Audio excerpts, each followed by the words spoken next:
हरि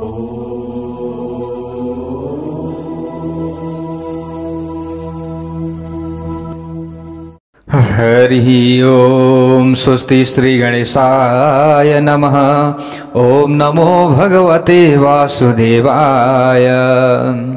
शान्ताकारं भुजगशयनं पद्मनाभं सुरेशं विश्वाधारं गगनसदृशं मेघवर्णं शुभांगं लक्ष्मीकान्तं कमलनयनं योगिभिर्ध्यानगम्यं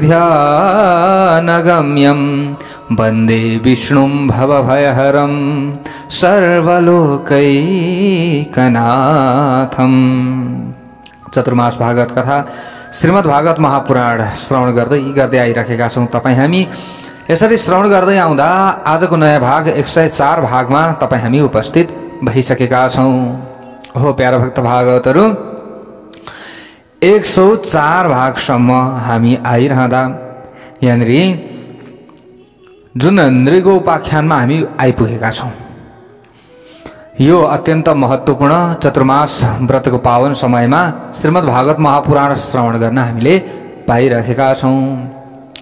अब एकचोटि के भएछ भने भगवानले सासाना आफ्ना बालगोपालहरूलाई लिएर सुन्दर एउटा बगैँचामा घुम्न आउनु भएछ। भगवान एउटा वृक्षको मुनि बस्नुभयो, तर ग्वालाहरू तिर्खाले अत्यन्त पीडित भएका कारणले गर्दा अलिक पर इनार देखेछन्। त्यो इनारमा उनीहरू गए, पानी खान पाइन्छ कि भनेर गएर हेर्दाखेरि त इनारभित्र त एउटा पर्वत समानको ठुलो छेपारो पो उनीहरूले देखे। भक्तवत्सल भगवानको जय होस्। छेपारो देखे। अब त्यसलाई डोरी आदिले झिक्ने प्रयत्न गरे, उनीहरूले तान्ने प्रयत्न गरे, बाहिर निकाल्ने प्रयत्न गरे, चकित पनि भए, तर सकेनन्। हतार हतार आए द्वारिकाधीश भएको ठाउँमा। भगवानका छेउमा आएर सबैले सारा वृत्तान्त बताए। हेर्नुहोस् त, त्यो परको इनारमा त यति ठुलो छेपारो छ, त्यसलाई हामीले निकाल्न खोज्यौं, तर त्यो निक्लन सकेको छैन, इनारमै परिराखेको छ, इनारमै छ। यदि सुन्ने बित्तिकै भगवान तुरुन्त आउनुभयो, आएर यसो हेर्नुभयो, हेर्दाखेरि हो साँच्चै छेपारो नै छ। भगवान तल गएर हातले यसो मात्र छुनु भएको थियो, छुने बित्तिकै छेपारोले त्यो देह त्यागेर देवताको रूप लियो। भक्तवत्सल भगवानको जय होस्। र आफ्नो परिचय दिन लाग्यो। भगवानले सोध्नुभयो नि त, को हौ तिमी, के भएर यस्तो भयो, के भएर छेपारो भयो, परिचय देऊ। यसरी सोधिसकेपछि अब आफ्नो परिचय दिन लागेको छ। नृगो नाम नरेन्द्रोहम। अब उसले भन्यो कि तिमी को हो भनेर सोधिसकेपछि अब म नृग नाम गरेको हुँ, म इक्ष्वाकु वंशी जुन राजा नृग हुँ, मेरो परिचय यस्तो छ। अब भगवानले सोध्नुभयो के भएर यस्तो भयो त। यसरी ती नृग राजाले भने, हे द्वारिकाधीश, मेरो नाम त पक्कै पनि तपाईले सुनेको हुनुपर्दछ, नृग भन्ने नाम त पक्कै सुनेको हुनुपर्दछ, किनभने मैले जति दान कसैले पनि गरेको छैन यो संसारमा। हेर्नुहोस् है, अलिकति अभिमान पनि छ नि त यिनमा। अलिकति अभिमानी व्यक्ति नि छिटै गिर्छ के। अभिमान छ, मैले जति दान कसैले पनि गरेको छैन, त्यसैले तपाईले त मलाई चिन्नुपर्ने हो, र पनि मैले आफ्नो परिचय दिएको छु। मैले जति गौदान कसले गरेको छ र आजसम्म, आकाशको तारा पृथ्वीको अणु सायद कसैले गन्न सक्ला, तर मैले दान गरेको गाई दानको गणना कसैले पनि गर्न सक्दैन। यसरी ती नृगले भने, नृग राजाले। भगवानले भन्नुभयो, यहाँनिर भन्नुभयो कि तिमीले अब यस्तो हुनुको कारण चाहिँ पक्कै पनि कतै बुढी बुढी गाईहरूको दान गर्यो होला, अथवा एकदम बुढा भइसकेका गाईहरूको दान गर्यो, बुढाबुढी भइसकेको, बुढी भइसकेको, कि बाङ्गा टेङ्गा खुट्टा भएको अथवा कतै चोटपटक लागेका गाईहरूको दान गर्यो होला पक्कै पनि। त्यही भएर अब दान त धेरै गरे भन्यो, यसरी यत्रो दान गर्ने व्यक्ति त यसरी इनारमा पर्दैन, छेपारोको रूपलाई उसले लिनै पर्दैन, पक्कै पनि तिमीले दान त गर्यौ होला तर विधि पुर्याएर गरेनौ, त्यही भएका कारणले गर्दा तिमी छेपारो बन्यौ। भगवान्ले यसै भन्नुभयो। बाङ्गा टेढा गाईहरूलाई दान गर्यो अथवा खुनी, होइन? जस्तै हामी दान गर्ने भनिसकेपछि जस्तो पनि ल्याएर दान गरिदिन्छौँ, होइन? कुरा त्यो हो। तर खराब दान गरियो भने पनि के हुने रहेछ?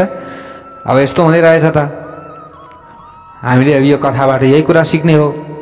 हेर्नुहोस्, भगवान्ले यही त भन्नुभयो, त्यही कारणले गर्दा तिमीले यस्तो भएका होलाउ। नृगले भने होइन होइन, नृग राजाले यहाँ अगाडि भन्दैछन्, होइन होइन, मैले त्यस्तो दान गरेको छुइनँ। मैले कस्तो दान गरेँ? पयस्विनी तरुणी शीलरूप गुणोपपन्नः कपिला हेम शृङ्गी। मैले दान गरेको गाई सुन्दर पनि थियो, एकदम बलवान सुन्दर हृष्टपुष्ट गरेका गाईहरू मैले दान गरेको छु। त्यस्तो उस्तो मैले दान गरेको छुइनँ कसैलाई पनि। जुन गाई मैले दान गरेको थिएँ नि, ती दान लिनेवाला ब्राह्मण अथवा दान लिनेवाला व्यक्ति अत्यन्त प्रसन्न हुन्थे। त्यस्तो गाई मात्र मैले दान गरेको छु आजसम्म। दुध दिनेवाला फेरि दुध दिँदै नदिनेवाला होइन। दुध दिएन भने नि हामी दान दिन लान्छौँ, तर यस्तो होइन। यहाँनिर दुध दिनेवाला। अनि तरुणी फेरि जसमा सिङ पनि छ, फेरि सिङ पनि भाँचिएको छैन, भाँचिएका सिङ भाँचिएका, होइन? यताउता त्यस्तो गाई पनि हामीले दान गर्नु हुँदैन। ठिक ठाउँमा लगेर हामीले पाल्ने, होइन? पालन पोषण गर्ने, तर दान भने हामीले राम्रो गर्नुपर्दछ। अनि यहाँ नृग नाम गरेका राजाले अगाडि गएर भन्दैछन्, मैले दान गर्दाखेरि गाईको सिङमा पनि सुनले मोरेर दान गर्थेँ जहिले पनि, र खुरमा चाँदी मोरेर मैले दान गर्थेँ। एक ब्राह्मणलाई मैले एकचोटि दान दिएँ। म के कारणले यस्तो भएँ भने, हे द्वारिकाधीश, त्यो मैले बताउँदैछु। मैले गाई जस्तो दान गरेँ नि, यस्तो गाई दान त आजसम्म कसैले पनि गरेको छैन। मैले विधि विधान पूर्वक नै गाई दान गरेको हो, तर म छेपारो बन्नुको कारण अरू नै छ। भगवान्लाई चाहिँ शङ्का लागेको थियो, पक्कै पनि यसले चाहिँ दान गरेँ त भनेर भन्यो, तर यस्तै अलिक खराब खराब विधिपूर्वक दान गरेन होला, होइन? राम्रो तरुणी गाईहरू दान गरेनन् होला, त्यसै कारणले गर्दा यस्तो भएको होला भनिसकेपछि अब नृग राजाले राम्रो यहाँनिर मैले गरेको छु दान भनेर भनिसकेपछि भगवान् पनि छक्क पर्नुभयो।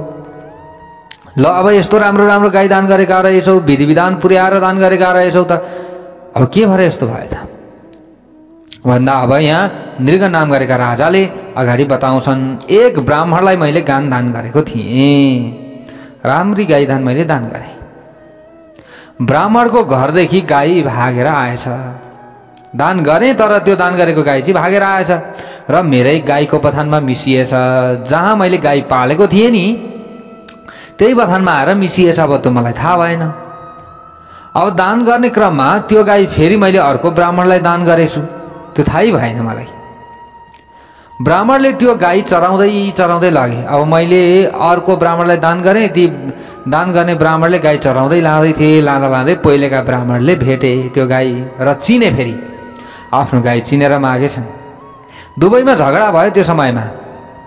दुवैले मेरो गाई भन्ने एउटाले, अर्कोले पनि होइन मेरो गाई भन्ने। त्यहाँ झगडा भयो। अन्तिममा यो गाई कहाँबाट ल्याएको त भन्दा यसरी नृग नाम गरेका राजाले दान गरेको भने।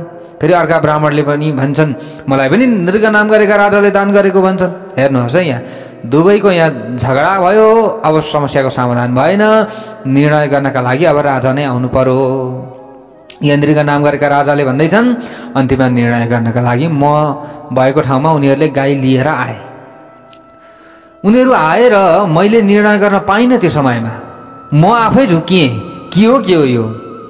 अब दान त मैले सबैलाई गरेकै हो, तर अब कसलाई कुन दान गरेँ गाई भन्ने नि मलाई थाहा भएन। हेर्नुहोस् है प्यारो भक्त भागवतहरू, यहाँ भनिन्छ नि, एकचोटि गाई दान गरिसकेपछि फेरि त्यो गाई आफूले फिर्ता ल्याउनु हुँदैन। दान गरेको चिज आफूले फिर्ता ल्याउनु हुँदैन, नत्र नरकमा परिन्छ, यस्तै छेपारो बनिन्छ, होइन? अब फेरि ल्याएर अब त्यहाँ जानी त ल्याएको होइन उसले, झुकेर आयो, फेरि दान गरे, डबल एउटै कुरालाई डबल दान भयो त्यहाँनिर। त्यो भइसकेपछि अब यहाँ छेपारो बन्नु पर्यो भक्तवत्सल भगवानको। अब हेर्नुहोस् है, यहाँ नृग नाम गरेका राजाले भन्दै हुनुहुन्छ, त्यो समयमा ब्राह्मणहरूले आएर निर्णय गर भनेर हाम्रो अगाडि गाई ल्याएर छोडिदिए। मैले निर्णय गर्नै पाइरहेको थिइनँ। त्यो समयमा निर्णय गर्न नपाइकन अब उनीहरूले गाई पनि छोडेर गए। निर्णय गरेर मात्र यो गाई जिम्मा दिनु भनेर मैले निर्णय गर्न नपाइकन मेरो मृत्यु भयो। भक्तवत्सल भगवानको जय होस्। मृत्यु भयो, यमलोक जानु पर्यो। यमराजले मलाई सोधे पहिले। अब उहाँ गइसकेपछि अरू त कुनै पनि पाप गरेको थिएन, पाप त यतिमा भएछ त्यो थाहा भएन। त्यो समयमा यमराजले भने पाप पहिले भोग्ने कि पुण्य? सोधे यमराजले। पाप त यसरी यसरी तिमीले गरेका छौ, यो पाप नै हो। तिमीले जानेर गरे पनि नजानेर गरे पनि, पुण्य पनि जानेर गरे पनि नजानेर गरे पनि पुण्य प्राप्ति हुन्छ भने पाप पनि जानेर पनि हुन्छ नजानेर पनि हुन्छ। त्यसैले अब तिमीले के भोग्छौ, पहिले पुण्य भोग्छौ कि पाप भन्दा यहाँनिर निर्गनाम गरेका राजाले द्वारिकाधीशलाई भन्दैछन्, द्वारिकाधीश मैले त्यो समयमा भने कि मैले पहिला पाप नै भोग्छु। पहिलेको तितो पछिको मिठो भनिन्छ क्या। हेर्नुहोस् है प्यारो भक्त भागवतहरू, पहिले तितो होस्, पहिले नराम्रो होस्, तर पछि चाहिँ राम्रो होस् क्या। सम्बन्ध नि, सम्बन्ध पनि त्यस्तै होस्, व्यवहार पनि त्यस्तै होस्। अब यहाँनिर हेर्नुहोस् त, मैले भने पाप पहिला भोग्छु मैले, यति भन्ने बित्तिकै त्यो पापका कारणले गर्दा म छेपारो बन्नु पर्यो र छेपारोको रूप लिएर तल झरेर यो कुवाको इनारमा म परिराखेको थिएँ। आज मेरो पुण्यको उदय भएको छ हे प्रभु, अब म जान्छु। आज तपाईँले मेरो उद्धार गरिदिनु भएको छ।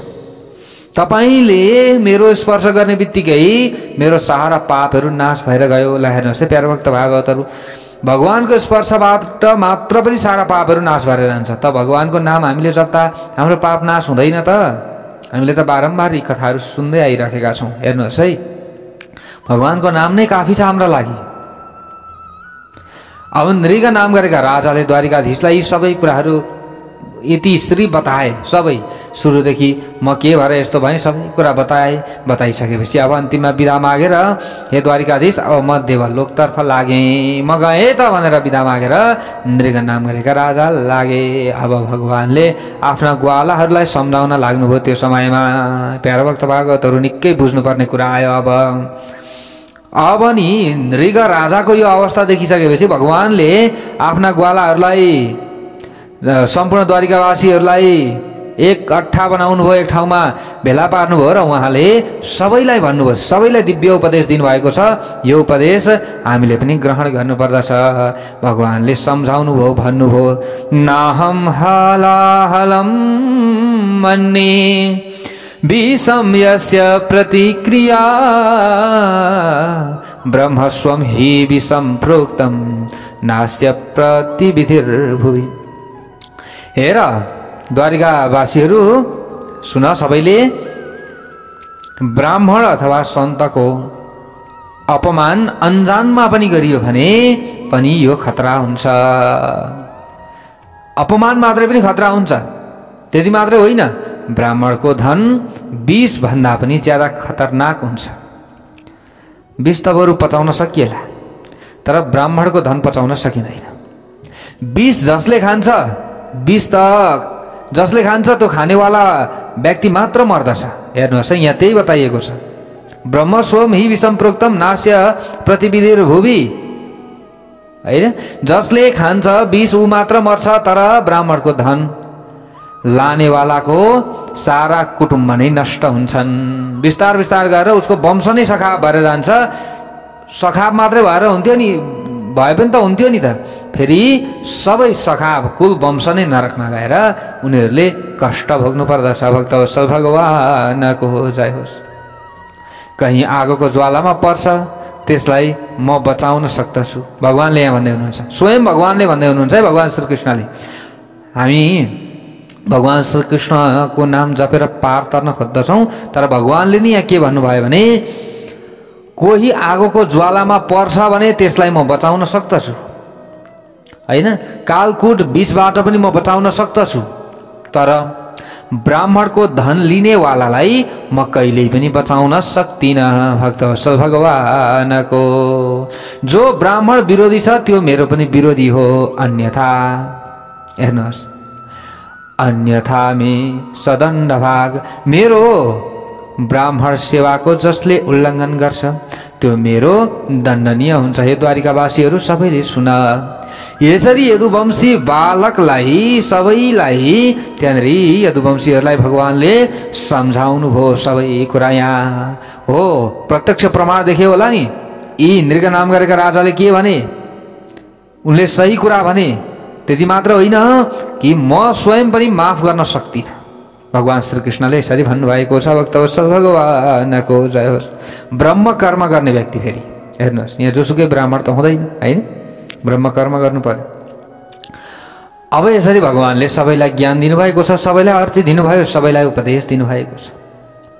अब एक दिन के भयो त भन्दा बलराम श्रीकृष्णसँग बिदा मागेर वृन्दावन धाम पाल्नु भएको छ। अब जानुभयो वृन्दावन धामतिर को बलरामजी। दौमासो तत्र चावातसिन मधुम माधवमेव च। 2 महिनाको लागि वृन्दावन धाममा बलराम जानुभयो। स्वागत पनि भयो, बहुत स्वागत भयो बलरामजीको। एक दिन बलराम आफ्ना साथीहरूका साथमा खेल खेल्दै हुनुहुन्थ्यो। हेर्नुहोस् है अब यहाँ अब के भयो त, खेल खेल्दै हुनुहुन्थ्यो उहाँ आफ्ना साथीहरूका साथमा को बलरामजी। अत्यन्त गर्मी पनि थियो त्यो समयमा नि, साह्रै गर्मी थियो। खेल्दा खेल्दै साह्रै पसिना पनि आयो, थकित पनि हुनुभयो। यमुनाजीलाई छेउमा बोलाउनु भयो। ए यमुना छेउमा आऊ, मलाई साह्रै गर्मी भयो, म नुहाउन चाहन्छु, मुख धुन चाहन्छु, स्नान गर्न चाहन्छु। बोलाउनु भयो, आह्वान गर्नुभयो यमुनाजीलाई। तर यमुनाजीलाई आह्वान गर्दा बोलाउँदाखेरि पनि यमुनाजी आइनन्। ल हेर्नुहोस् है, आइनन्। अब नआइसकेपछि बारम्बार बोलाउनु भयो बलरामजीले, आऊ भनेर, स्नान गर्नु छ भनेर। बलरामजी फेरि नजाने थकित भएर एक ठाउँमा बस्नु भएको छ। पर बग्दै गरेकी यमुनालाई मेरो छेउमा आऊ भन्नुहुन्छ।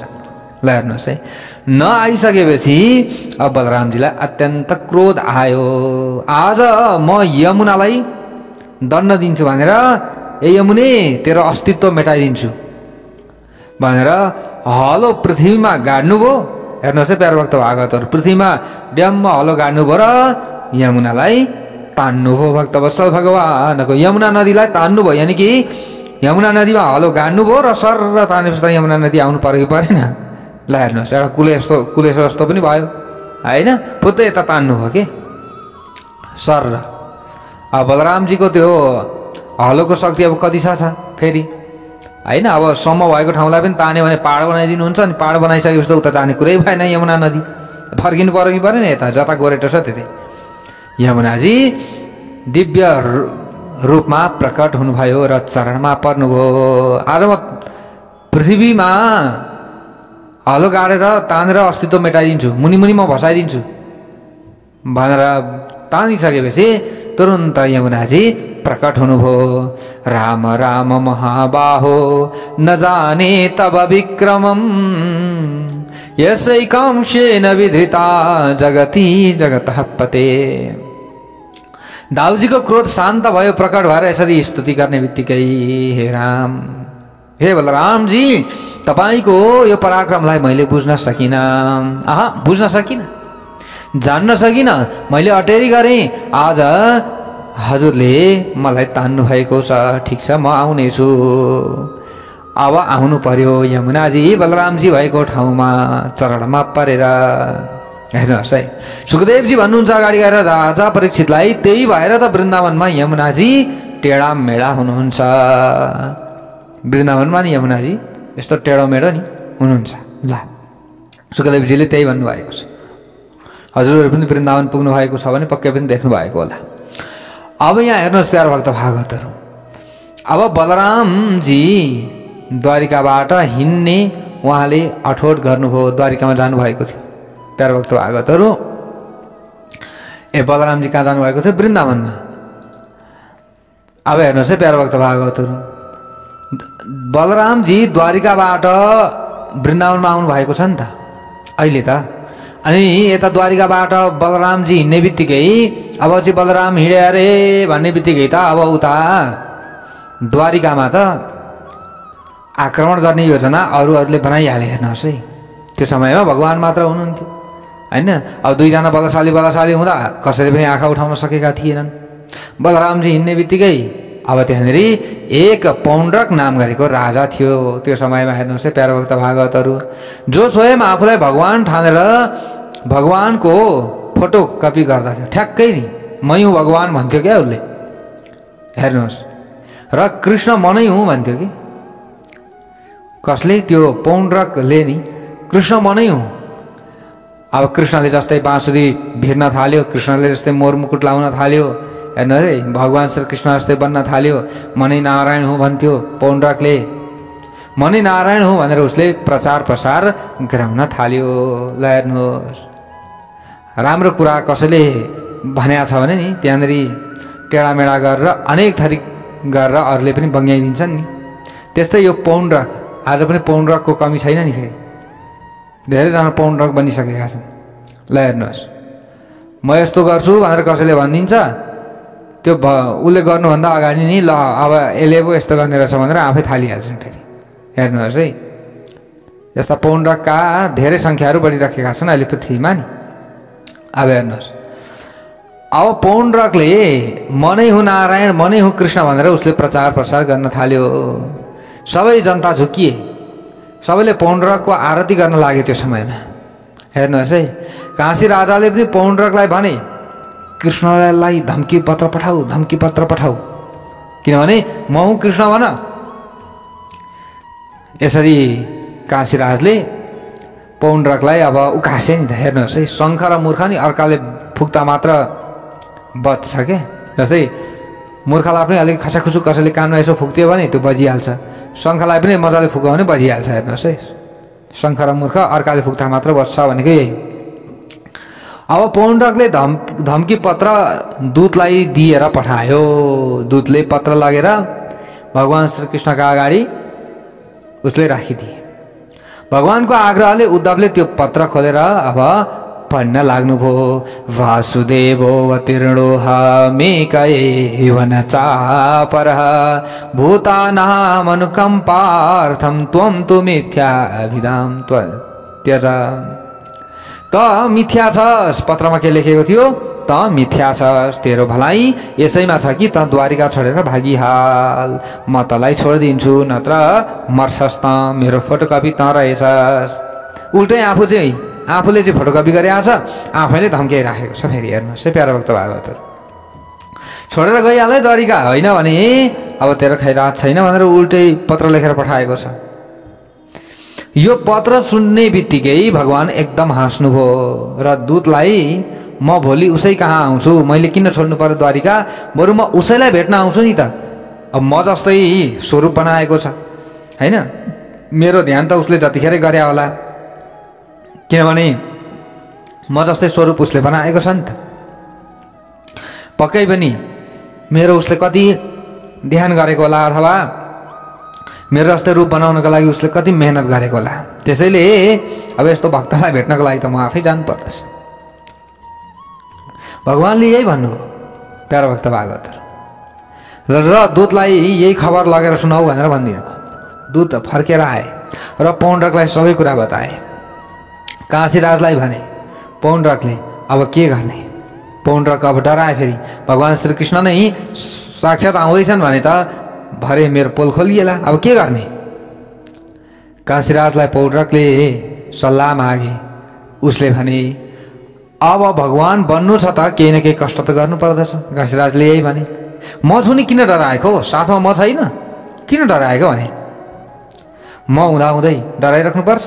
पर्दैन, नडराऊ, केही पनि हुँदैन। यसरी काशीराजले अब हौसला प्रदान गरिदियो। ल हेर्नुहोस् है, अब त्यस पछाडि भोलिपल्ट उद्धवका साथमा भगवान पौण्ड्रक भएको ठाउँमा जानुभयो। काशीराजको निर्देशनमा चमत्कार देखाउन थाल्यो। कसले? पौण्ड्रकले। हेर्नुहोस् उसले कस्तोसम्म बनाएको थियो भने एउटा बटम थिच्थ्यो टक्क होइन, काठको गरुड पनि बनाइहालेछ, उड्ने खालकै गरुड पो बनाएछ त। फेरि काठको ठ्याक्क होइन, साक्षात हेर्दाखेरि चाहिँ प्रत्यक्ष गरुड नै हो जस्तो उसले काठको गरुड बनाएछ। अनि एउटा बटम थिचेर काठको गरुड बनायो, अर्को बटम थिचेर सुदर्शन चक्र निकालो। हेर्नुहोस् है प्यारो भक्त भागवतहरू, अटोमेटिक उसले बनाएछ क्या। अब त्यो समयमा पनि यस्तो प्रविधि उसले बनायो काशीराजले। हेर्नुहोस् है, भगवानले त्यो देखेर हाँस्नुभयो, वाह वाह, हेर त यति बनाउनको लागि कति कष्ट गरे होला, म जस्तो बन्नको लागि कति कष्ट गरे होला। उद्धवसँग भन्नुभयो, यसले मेरो रूप बनाउन कति मेहनत गर्यो होला, हेर हेर उद्धव। यति भनेर सुदर्शन चक्र उहाँले प्रकट गर्नुभयो। कसले? भगवानले। अब हेर्नुहोस् है, यहाँ अब पौण्ड्रकले त पहिले भनेको थियो कि द्वारिका छोडेर भागिहाल, होइन भने त तेरो खैरात छैन भनेर उसले धम्की पत्र पठाएको थियो। भगवानले अरू केही पनि सुन्नु भएन। ल ठिकै छ, अब यसलाई पनि सद्गति दिनु पर्यो। भगवानले सुदर्शन चक्र प्रकट गर्नुभयो र पठाइदिनु भयो। पौण्ड्रको शिर काटेर पौण्ड्रकलाई सारूप्य मुक्ति भगवानले दिनुभयो। भक्तवत्सल भगवानको किन सारूप्य मुक्ति दिनुभयो भन्दा अब यही हो कारण। के भने आफू जस्तै बन्न उसले खोजेको छ त उसलाई सारूप्य मुक्ति नदिएर के गर्ने, होइन? मेरो जस्तै अनुहार बनाउनको लागि उसले कति मेहनत गरेको होला, मैले जस्तै टिको लगाउनको लागि उसले कति मेहनत गरेको होला, अथवा मैले जस्तै लुगा लगाउनको लागि उसले कति मेहनत गरेको होला। यो सम्झेर भगवानले सारूप्य मुक्ति दिनुभएको छ। काशीराजलाई पनि शिर काटेर अब शिर काशीमै फ्याँकिदिनु भयो भगवानले। काशीराजको पनि शिर काटिदिनु। काशीराजको वध सुन्ने बित्तिकै उसका छोरा अब सुदक्षिणले अविचार विधिले दक्षिणाग्निको उपासना गरे। भक्तवत्सल भगवानको जय होस्। दक्षिणाग्निको उपासना गरे र त्यो अग्निबाट एउटा कृत्या प्रकट गरे। अब भगवानको नाशका लागि उसले यति गरे। द्वारिका भस्म गर्न अब हेर्नुहोस् है प्यारा भक्त भागवतहरू, कृत्या उत्पन्न गरेर एक कृत्या जाऊ द्वारिका सबै भस्म गरेर आऊ, यसरी अब सुदक्षिणले पठायो। भगवानले अब के गर्नुभयो त भन्दा सुदर्शनले कृत्यालाई पनि भस्म पारिदिनु भयो। त्यस समयमा आउँदै थिए कृत्या, त्यो कृत्यालाई पनि भस्म पार्नुभयो र सुदर्शन चक्रलाई काशीपुरी ध्वस्त गर्नका लागि आग्रह दिनुभयो। सुदक्षिणले के गरेको थियो? द्वारिका ध्वस्त गर्नका लागि कृत्या उत्पन्न गराएर पठाएको थियो। तर भगवानले अब फेरि चक्र छोडिदिनु भयो, सबै काशीपुरी ध्वस्त बनाइदिए भनेर। ल हेर्नुहोस्, अब चक्रले सबै काशीपुरी ध्वस्त बनाउन लाग्यो र ध्वस्त भयो। भक्तवत्सल भगवानको जय होस्। अब हेर्नुहोस् अगाडि अब के हुन्छ त भन्दा यहाँ काशीपुरी भस्म भएको कथा पनि हामीले श्रवण गऱ्यौँ र पौण्ड्रक वधको कथा पनि हामीले श्रवण गऱ्यौँ। अब अगाडि भौमासुरको मित्र त्रेतायुगको नि सुग्रीवको मन्त्री दुईविध नाम गरेको बानर थियो। भक्तवत्सल भगवानको जय होस्। दुईविध नाम गरेको बानर थियो। भौमासुरको वध भयो भनेर दुईविध नाम गरेको बाँदरले सुनिसकेपछि अब साथी मारेको रिसले उसले विभिन्न गाउँ बस्तीमा उपद्रव गर्न थाल्यो। दुईविध नाम गरेको बाँदरले गाउँ बस्तीमा जाने, सबैको छाना उधार दिने, विभिन्न त्यसले चाहिँ विभिन्न उपद्रवहरू गरो। आफ्नो मित्रको वध गरेको छ कृष्णले भनेर उसलाई एकदम रिस उठेको छ। प्यारा भक्त भागवतहरू, अब हेर्नुहोस् है, जुन दुईविध नाम गरेको बाँदर थियो नि, यो बाँदर यति बलशाली थियो अरे कि 10,000 हात्तीको बल थियो त्यो दुईविध नाम गरेको बानरमा। एक दिन त्यो दुईविध नाम गरेको बानर रैवत पर्वतमा बलराम सखीहरूसँग घुम्न जानुभएको थियो। त रैवत पर्वतमा दुईविध नाम गरेको बानर पनि गएछ र त्यहाँ गएर जो बलराम अनेक सखीहरूका साथमा स्त्रीहरूका साथमा घुम्न जानुभएको थियो, ती स्त्रीहरूलाई सखीहरूलाई सबैलाई उसले हरण गरेर लिएर जान थाल्यो। सबै स्त्रीहरूले कराउन थाले, बचाऊ बलराम बचाऊ। र बलरामको अब यहाँ हेर्नुहोस् है प्यारा भक्त भागवतहरू, वरुण कलश थियो नि फेरि बलरामजीसँग, त्यो वरुण कलश पनि त्यो दुईविध नाम गरेको बानरले आएर सबै फोरिदिएछ अगाडि नै। तब बलरामजी अत्यन्त रिसाउनु भयो र सुनन्द नामक आफ्नो मुसलले टाउकोमा त्यो दुईविध नाम गरेको बानरलाई भेटाउनु भयो, पक्रिनु भयो र टाउकोमा एक मात्रै दिनुभएको थियो। बानरको प्राण पखेरु उड्यो। भक्तवत्सल भगवानको जय होस्। 10,000 हात्तीको बल थियो फेरि त्यो दुईविध नाम गरेको बानरमा। त्यो बानरलाई पनि आफ्नो सुनन्द नाम गरेको मुसलले हिर्काउने बित्तिकै अब ठाउँको ठाउँ बानर गोविन्दाय नमो नमः भयो। अब बलरामजी त्यस पछाडि द्वारिका फर्केर आउनु भएको छ। दुईविध नाम गरेको बानरको पनि यहाँनिर उद्धार भएको छ, वध भएको छ। अब के भयो त यहाँ एकचोटि दुर्योधनकी छोरी लक्ष्मणाको यहाँ स्वयंवर भइरहेको थियो। प्यारा भक्त भागवतहरू अब यहाँनिर अगाडि सकिसकेको छ है। बलरामजी अब द्वारिकामा फर्किसक्नु भएको छ। अब केही समय पछाडि एकचोटि यसरी स्वयंवर भइराखेको थियो दुर्योधनकी छोरी लक्ष्मणाको। अब जाम्बवन्ती नन्दन जो साम्बा थिए नि, साम्बाले राजकुमारीको हरण गरिदिए। त्यो समयमा स्वयंवर भइरहेको थियो, अब हरण गरिदिए। दुर्योधनले साम्बालाई बन्दीगृहमा लगेर थुनिदियो। त्यो समयमा दुर्योधन पनि कहाँ कमीको थियो र। अब हेर्नुहोस् है प्यारा भक्त भागवतहरू, दाउजीले समाचार सुन्ने बित्तिकै हस्तिनापुर आउनुभयो दाउजी, र नगर बाहिर बसेर उद्धवलाई पहिली पठाउनु भयो उद्धवलाई। दुर्योधनले स्वागत गरे, ए उद्धव आउनुहोस् स्वागत गरे। सबै कुरा उद्धवले अब सुनाउनु भयो गएर। बलरामजीले साम्बालाई छोड्न र छोरीको साम्बासँग विवाह गरिदेऊ भन्नुभएको छ। हे दुर्योधन, यो काम गर्नु पर्यो। दुर्योधनले यो कुरा सुन्ने बित्तिकै दुर्योधनले कुवाच्य प्रयोग गरे, र कुवाच्य प्रयोग गर्ने बित्तिकै अब फेरि यहाँनिर जो उद्धव हुनुहुन्थ्यो, उद्धव आउनुभयो र आएर बलरामजीलाई सबै कुरा भन्ने बित्तिकै बलरामजी अत्यन्त रिसले आँखा रातो बनाएर एकदम क्रोधित हुनुभयो। हलोले अब हस्तिनापुर नै म डुबाइदिन्छु, यानि कि दबाइदिन्छु, हलोले तानेर हस्तिनापुर नै गाडिदिन्छु भनेर तयार हुनुभएको थियो। त्यो समयमा हस्तिनापुरलाई अब हलोमा अड्काएर तान्न लाग्नु भयो। हेर्नुहोस् प्यारा भक्त भागवतहरू, हल्लिन थालो हस्तिनापुर, गडक गडक गडक गडक भयो, एकदम भुइँचालो आए जस्तो भयो। बलरामजीले तान्न लाग्नुभयो। सारा कौरव बलरामको चरणमा आए। त्यो समयमा हतार बलरामजीको चरणमा आएर क्षमा माग्न लागे। राम राम खिल धारा धार प्रभावम न विदामते मूढानां न कुबुद्धिनां क्षन्तु मर्हस्यतिक्रमम्। अब यहाँनिर दाउजीको क्रोध शान्त भयो। त्यस पछाडि सबै आएर शरणमा परे नि त। शरणमा परिसकेपछि अब यहाँनिर जतिखेर रिसाएर त हुँदैन। आफ्नो शरणमा परेका छन्, आफ्नो शरणमा आएका छन् भने अब उनीहरूबाट रिसाएर मात्रै त यहाँ केही पनि हुँदैन। शरणमा त आइहाले। प्यारा भक्त भागवतहरू, शरणमा आइसकेपछि उनीहरूले क्षमा पनि मागे। राम राम खिलाधार प्रभाव न विधामते, तपाईँको प्रभाव हामीले जान्न सकेनौँ, हे बलरामजी शान्त भइदिनुहोस् भनिसकेपछि बलरामजी अब यहाँ शान्त पनि हुनुभयो र छोरी लक्ष्मणा ल्याएर जिम्मा दिए। कसले? दुर्योधनले। र बलराम आदि सबै अब द्वारिकातिर फर्कन लाग्नुभयो। भक्तवत्सल भगवानको द्वारिकामा विशेष विभिन्न लीलाहरू हामीले श्रवण गर्दैछौँ र उता हस्तिनापुरमा पनि विभिन्न लीलाहरू भएका थिए। ती कुराहरू पनि हामीले श्रवण गर्दैछौँ। भक्तवत्सल भगवानको जय होस्। अब एकचोटि नारदजी भगवानको गृहस्थ जीवन हेर्नका लागि द्वारिकामा आउनुभएको छ होइन। यी कृष्णले 16,108 विवाह गरेका छन्। एकजना विवाह गर्नेलाई त आछु हुन्छ, 16,108लाई कसरी सम्हाल्छन् है कृष्णले? नारदजी अत्यन्त चकित पर्नु भएको छ। अब यहाँ अत्यन्त चकित पर्नुभयो। के रहेछ त?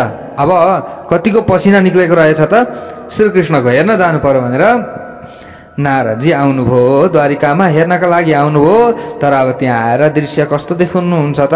नारदजीले प्रत्येक भवनमा भगवान बेग्ला बेग्लै घरमा बेग्लै काम गरिराखेको हुनुहुन्थ्यो। त्यो समयमा नारदजी आउनुभयो, आएर हेर्नुभयो। एउटा घरमा जानुहुन्छ, त्यहाँ पनि श्रीकृष्ण मही पार्दै गरेको देख्नुहुन्छ। फेरि अर्को घरमा जानुहुन्छ, मही पारिसकियो हरि थन्क्याउँदै गरेको देख्नुहुन्छ। अर्को ठाउँमा जानुहुन्छ, कहीँ पानी ल्याउँदै गरेको देख्नुहुन्छ। अर्को ठाउँमा जानुहुन्छ, फेरि श्रीकृष्णले नै पूजा गर्दै गरेको देख्नुहुन्छ। विभिन्न यहाँनिर रूपमा नारदजीले देख्नुभयो। अब एउटा कृष्ण यहाँ त हजारौँ भइराखेका छन्। ल हेर्नुहोस् प्यारा भक्त भागवतहरू, 16,108 नै कृष्णहरू भइराखेका छन् यहाँ त। ओहो, के हो यो? यो त अचम्म छ। नारदजी अत्यन्त चकित पर्नु भएको छ। प्यारा भक्त भागवतहरू प्रत्येक भवनमा बेग्ला बेग्लै हुनुहुन्छ। फेरि यहाँ एउटै होइन, एउटै यताबाट उता कुदेर जाने होइन कि एउटा कृष्ण अनेक भन्नुभएको छ। यहाँ नारदजी जुन महलमा पस्नुहुन्थ्यो नि भगवान त्यही महलमा प्राप्त गर्नुहुन्थ्यो नारदजीले। हेर्नुहोस् है प्यारा भक्त भागवतहरू, अब नारदजीको स्वागत भगवानले गर्नुभयो। त्यो समयमा भगवानले देख्ने बित्तिकै भगवानको लीला देखेर नारदजी द्वारिकाबाट अब प्रस्थान गर्न लाग्नुभयो।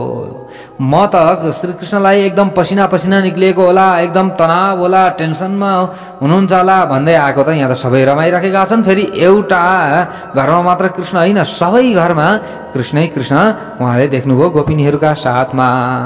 हेर्नुहोस् प्यारा भक्त भागवतहरू, जस्तै आफ्ना पत्नीहरूका साथमा होइन, जस्तै गोपिनीहरूका साथमा भने पनि अथवा पत्नीहरूका साथमा आफ्ना 16,108 पत्नीहरूका साथमा। अब भोलि हामीले यहाँबाट उताको कथा श्रवण गर्नेछौँ। भक्तवत्सल भगवानको